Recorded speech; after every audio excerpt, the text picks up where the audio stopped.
공정거래위원장이 포항을 방문해 포스코를 비롯한 철강업계의 불공정 관행에 대해 개선이 시급하다고 지적했고 문재인 정부 공약인 철강산업 고도화를 위해 노력하겠다고 밝혔습니다. 에어포항이 경영난과 대주주 변경으로 10개월 만에 운항을 전면 중단했는데 포항시는 새로운 지역 항공사 설립을 추진하겠다고 밝혔습니다. 공직선거법 위반 혐의를 받았던 임종식 경북도 교육감에 대해 검찰이 불기소 처분 결정을 내렸습니다. 여러분 안녕하십니까? 김상조 공정거래위원장이 포항을 방문해 언론인과 중소철강업체들을 잇따라 만나고 포스코를 비롯한 철강업계 불공정 관행에 대한 의견을 나눴습니다.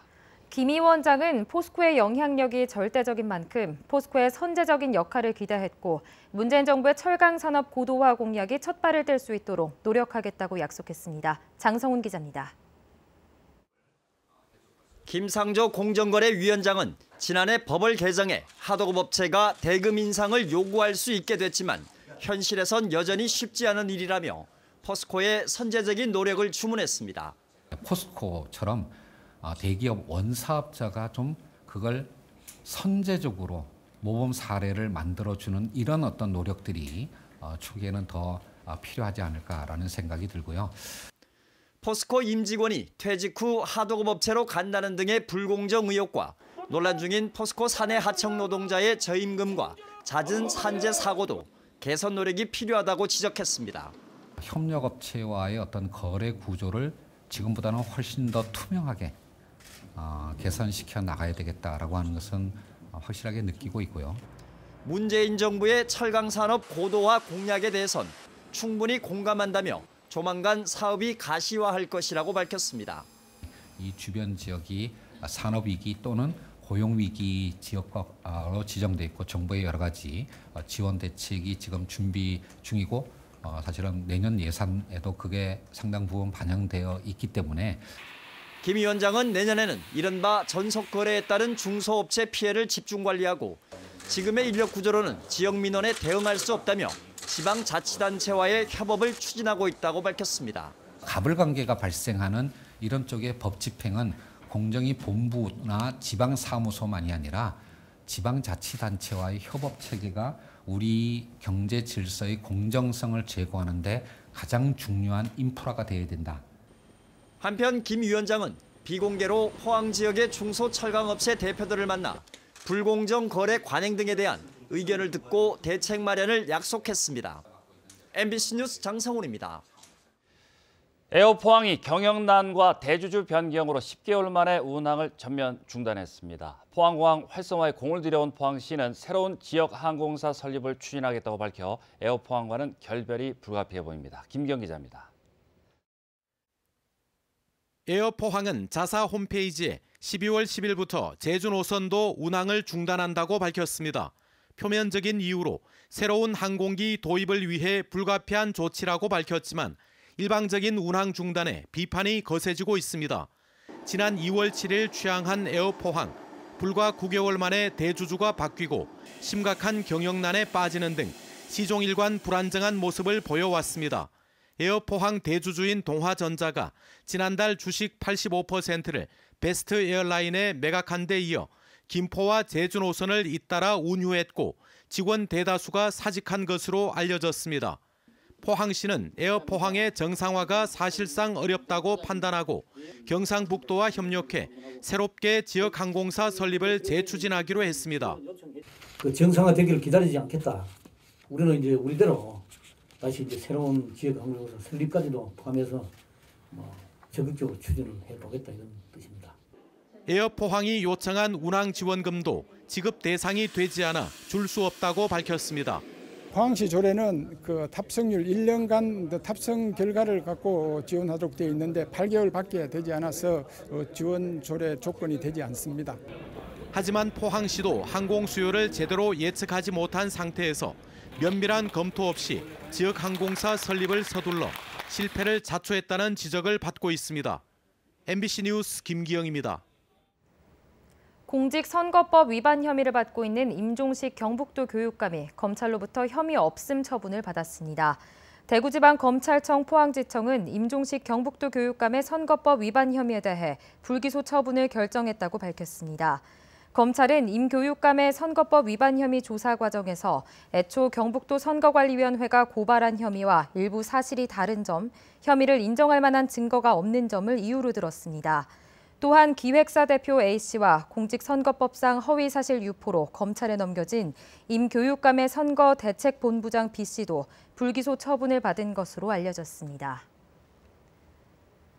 대구, 경북을 흔히 보수의 성지라고 합니다. 하지만 한국당 내부 사정을 보면 보수 성지라기보다는 선거용 들러리로 불러야 할 판입니다. 보도에 조재한 기자입니다. 자유한국당 원내대표 경선에 대구 경북 출신은 경북의 3선 강석호 의원이 나섰다가 중도 포기했습니다. 내년 2월에는 당대표를 뽑는 전당대회가 열립니다. 대구의 주호영 의원이 나서고 있지만 국정농단 사태 이후 탈당에 이은 복당에 곱잖은 시선을 받는 등 입지는 넓지 않아 보입니다. 당원 수가 가장 많고 지지도가 가장 높은 지역에서 당을 대표해야만 당이 재건될 수 있다고 봅니다. 그런 점에서 제가 전당대회 당대표를 착실히 준비하고 있습니다. 지역 출신 의원들의 존재감은 약하지만 대구 경북에 책임당원 30%가량이 몰려있다 보니 당내 선거를 앞두고 정우택과 나경원 등 유력 주자들의 방문이 잇따르고 있습니다. 여기에 조강 특위에 당협위원장 교체 검토 대상에 포함된 현역 의원 14명 가운데 영남 지역 초선도 여러 명 포함된 것으로 알려졌습니다. 당협위원장에서 탈락한 지역 의원을 중심으로 한 TK 신당설까지 나오자 지역 의원들은 불편한 심기를 보입니다. 그런 얘기 왜 나온지 모르겠습니다. 지금 이제 그런 얘기 나와서도 안 되고 정말 전통 보수의 가치를 존중하는 분들이 정말 힘을 합쳤어. 국정농단 사태와 대선, 지방선거를 거치며 몰락한 보수 정치권이 재건을 노리고 있지만 지역 출신 의원들의 존재감은 여전히 미미해 보수의 성지가 선거용 들러리로 전락한 것 아니냐는 자조가 나오고 있습니다. MBC 뉴스 조재환입니다. 경주와 울산을 잇는 7번 국도 구간은 교통량 증가로 상습 정체는 물론이고 사고가 끊이지 않고 있습니다. 시민단체는 교통난 해소를 위해 울산과 경주, 포항시가 7번 국도 확장과 우회도로 신설을 서둘러야 한다고 촉구했습니다. 임재욱 기자가 보도합니다. 7번 국도 경주시 외동읍 모알입니다. 외동 영천 간 국도 대체 우회도로가 생겼지만 하루 4만 1,000여 대가 통행하면서 출퇴근 시간은 물론 낮에도 상습 정체가 이어집니다. 거의 매일 오후 3시 전부터 저녁 한 8시, 9시까지는 항상 이렇게 밀립니다. 거의 차가 안 가다시피 이렇게 밀려요. 특히 외동 지역에는 3,000세대가 넘는 대규모 아파트 단지가 잇따라 들어서면서 인근 교통난이 더욱 가중되고 있습니다. 시민단체는 울산에서 3개인 차로가 경주 외동 구간에서 2개로 좁아져 상습 정체가 이어진다며 7번 국도 외동 구간 확장과 농소 외동 간 국도 신설을 촉구했습니다. 울산에서 경주시계까지는 공사를 하고 있는데 경주시에서는 지금 공사를 하지 않기 때문에 병목 현상이 일어나서 굉장히 많이 막히기 때문에 하루 빨리 개통을 해야 되기 때문에 경주시는 농소 외동 간 국도 신설은 국토부 용역 중에 있으며 7번 국도 확장은 지역 정치권과 함께 추진하고 있다고 밝혔습니다. 농소 외동 구간하고 국도 7호선 구간은 교통량이 많이 정체되기 때문에 우리 시에서 할 수 있는 조치사항은 국토부나 부산국토관리청에 직접 방문이나 해서 건의해서 조속히 할 수 있도록 우리가 요구할 예정입니다. 한편 시민단체는 외동 지역에 있는 경주와 울산의 시내버스 종점 정류장이 서로 멀리 떨어져 있어 불편이 크다며 통합 환승센터 구축도 요구했습니다. MBC 뉴스 임재욱입니다. 태풍으로 도로가 붕괴된 경주시 양북면 장항리 국도 4호선 복구 공사가 내년 6월 완공될 것으로 예상됩니다. 부산지방국토관리청과 경주시는 이달 말까지 붕괴 원인 분석과 복구 공법을 선정하고 사고 구간 집안 조사를 거쳐 내년 3월 복구 공사에 착수해 6월 말 개통 예정입니다. 경주시 양북면 국도 4호선은 지난 10월 태풍으로 옹벽과 도로가 무너지고 솟아올라 사고 구간 2.5km가 통제되고 있습니다.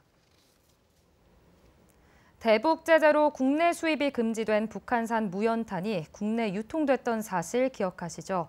검찰이 북한산 석탄과 선철 수십억 원어치를 불법 반입한 일당 9명을 기소했습니다. 자금이 실제 북한으로 갔는지는 밝히지 못했습니다. 윤태호 기자입니다. 무역업자 A씨는 지난해 10월 포항항을 통해 석탄 5천여 톤을 들여왔습니다. 원산지 증명서에 러시아산이라고 적혀 있었지만 실제로는 북한산이었습니다. A씨 등 무역업자 3명과 선박 운송업자 1명은 지난해 4월부터 지난해 10월까지 북한산 석탄 3만 8천여 톤을 러시아 홈스크항 등지에서 옮겨 싣고 포항과 인천, 동해 등지로 반입했습니다. 시가 57억 원어치입니다. 대북 제재로 북한산 석탄값이 떨어지자 차익을 노렸습니다. 검찰 조사 결과 이들은 북한산 석탄 1톤을 66달러에 샀습니다.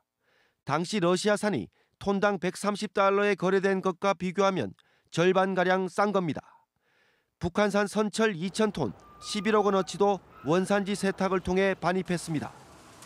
관세청 조사 결과와 달리 거래 대금 가운데 일부는 중간 브로커에게 계좌로 송금한 것으로 드러났는데 북한으로 흘러갔는지는 알 수 없다고 검찰은 밝혔습니다.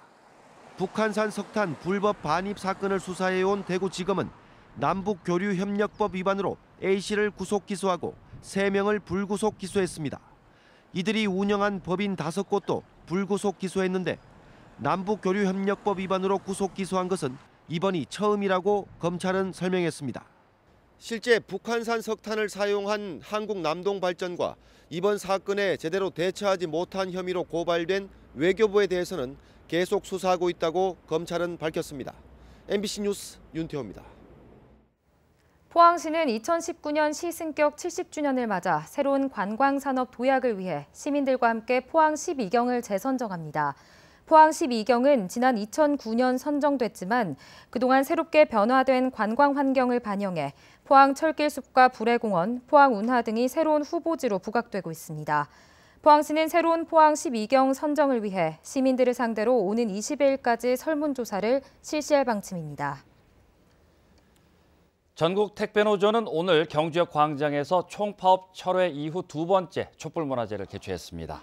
노조는 노동부 주관 하에 사측과 잔여 택배 물량 처리와 택배 접수 중단 조치 해제 등과 관련해 구두 합의문을 작성했지만 사측은 8일 오전부터 택배 접수 중단 조치를 해제하겠다는 합의 내용을 아직도 지키지 않고 있다고 주장했습니다. 노조는 사측의 약속 이행을 촉구하기 위해 오늘 오후 경주와 울산, 광주와 서울에서 촛불문화제를 진행한다고 밝혔습니다. 오늘 낮부터 추위가 조금 누그러졌습니다. 내일은 오전부터 비나 눈이 오겠고 울릉도와 독도에는 오후부터 비가 내리겠습니다. 안수진 기상캐스터입니다. 오늘 대체로 맑은 하늘에 주말보다 기온이 다소 오르면서 크게 춥지는 않았습니다. 내일은 남해상으로 지나가는 기압골의 영향을 받으면서 흐린 가운데 오전부터 비나 눈이 내리겠습니다. 저녁에는 대부분 소강 상태에 들겠고요. 울릉도와 독도에는 오후부터 비가 내리겠습니다. 예상되는 적설량은 경북 동해안으로 1cm 내외고요. 예상되는 비의 양은 5mm 내외입니다. 내일 아침 기온은 경주를 제외한 지역들이 영상권을 회복하겠습니다. 낮 동안에는 오늘과 비슷한 기온 분포를 보이겠습니다. 미세먼지 농도는 좋음에서 보통 수준을 유지하겠고요. 현재 경북 동해안 전역에 내려진 건조특보는 내일 비나 눈이 오면서 해제가 될 예정입니다. 자세한 내일 날씨 알아보겠습니다. 내일 흐리고 비나 눈이 오겠습니다. 아침 기온 영하 1도에서 3도, 낮 기온은 6도에서 8도입니다. 울릉도와 독도는 흐린 가운데 오후에 비가 오겠습니다. 아침 기온 울릉도 4도, 독도 7도, 낮이 되면 울릉도 8도, 독도 10도입니다.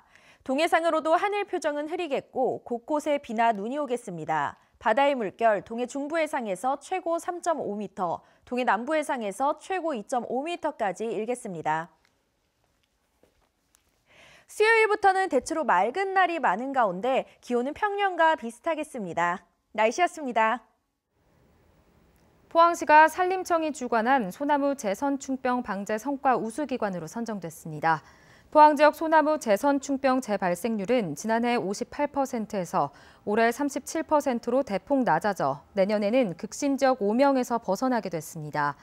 포항시는 방제 품질이 낮은 훈증 처리를 줄이고 고사목의 67% 이상을 수집해 전량 우드 펠릿으로 재활용했으며 선단지 모두 배기 등 다양한 방제 방법을 적용하고 있습니다. 경주에 거주하는 외국인 유학생들이 오늘부터 사흘간 해오름 동맹인 포항과 울산, 경주의 주요 관광지와 산업 현장을 둘러봅니다.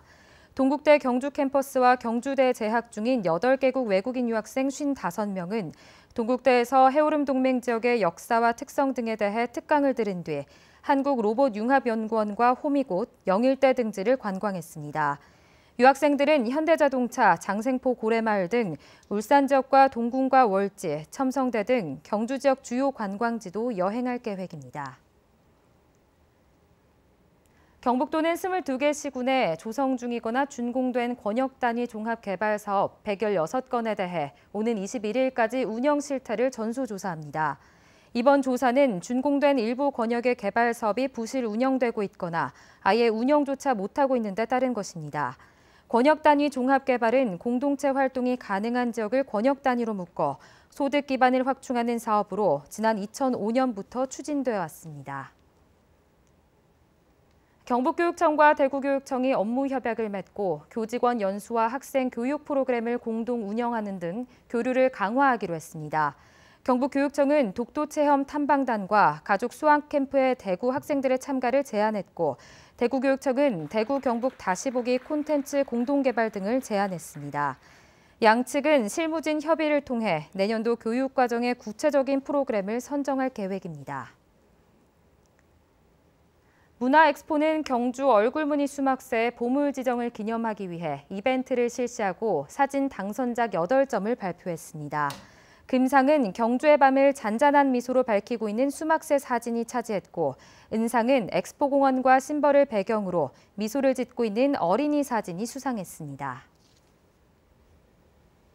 이상으로 포항 MBC 뉴스데스크 마치겠습니다. 여러분 고맙습니다.